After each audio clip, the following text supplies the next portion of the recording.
ஸ்ரீபெரும்புதூர் நாடாளுமன்ற தொகுதி திமுக வேட்பாளர் டி.ஆர். பாலுவை ஆதரித்து தாம்பரம் சட்டமன்ற உறுப்பினர் எஸ்.ஆர். ராஜா பிரச்சாரம் செய்தார்.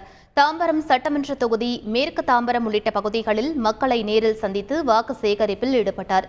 தொடர்ந்து பேசிய அவர், மக்கள் யாரிடமும் திமுக அரசை பற்றிய விமர்சனம் இல்லை என்றும், பெண்கள், ஏழைகளின் நலனுக்காக முதலமைச்சர் ஸ்டாலின் ஆட்சி செய்து வருவதாகவும் தெரிவித்தார்.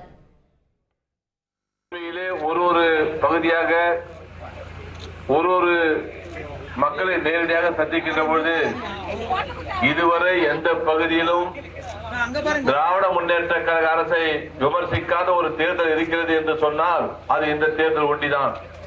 அந்த அளவிற்கு பெண்கள் மத்தியிலே, தாய்மார்கள் மத்தியிலே, ஏழைகள் மத்தியிலே நம்முடைய தளபதி அவர்கள் ஆட்சி செய்கின்ற இந்த காலத்தில்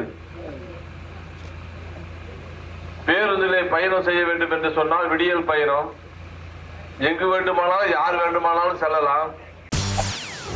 செய்திகளை உடனுக்குடன் தெரிந்து கொள்ள உடனே சப்ஸ்கிரைப் பண்ணுங்க.